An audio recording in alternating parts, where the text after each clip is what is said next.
story. A story about a soldier who risked it all. Okay?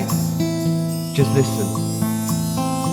Edward was a carpenter. By nature he was good with his hands, a quiet family man, frankly did whatever he can. Heard by word of mouth about the Germans going to war, convinced this worth fighting for. Gatherings of young men putting their lives on the line. Few years out of school, almost 20 at the time. Told his family it was a chance of a life to see the world, little did he know he was lied to. Joined his comrades, camaraderie flows, posing in pictures in his military clothes. Yeah, part of the Infantry Division where he met his wife Jean, a Scottish plane coordinator who was part of his team.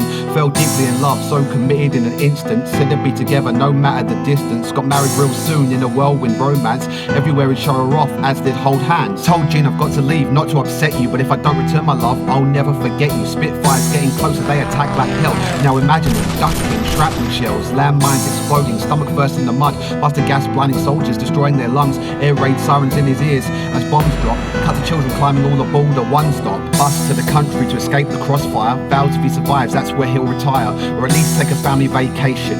That's when a bullet hit his friend, he tried to save him, out of his depth he tried to flee but he's frozen, so he got up running through a sea of explosions, weighed down by the gun tucked under him, lead struck his arm, he fell down tumbling. He's a sitting duck, so he rolls up his sleeve, a shell hit his tattoo of a flag as he bleeds, hiding in agony. The planes begin landing, when they found him they hit him with the butt of their handguns, couldn't catch a word, he knew he'd lost it, thought they'd kill him, but instead they took him hostage, slowly fading out, all he saw was red and black, his head was racked, no sign of a medic pack.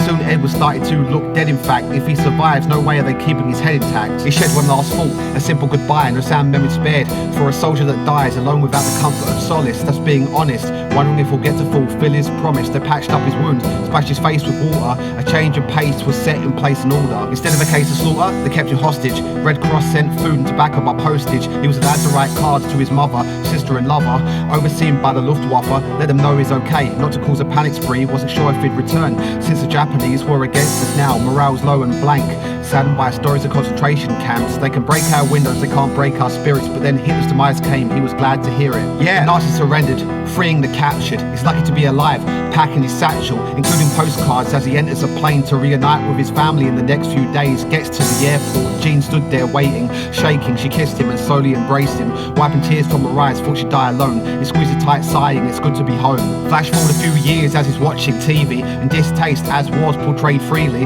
No one knows all the trials he suffered through. He may have retired, but he hasn't recovered true. Won't adorn his medals, far too modest. Since Jean passed away, it's like he broke a promise. He really wished they called an amnesty. They stole moments of his life like a camera thief. You see, all of this happens, slight changes appear. My grandfather was a prisoner of war for years. Claimed war's necessary, but it's not how he functioned. All he ever saw was death and destruction. Wanted what was best for his country. Didn't know the outcome would be so ugly.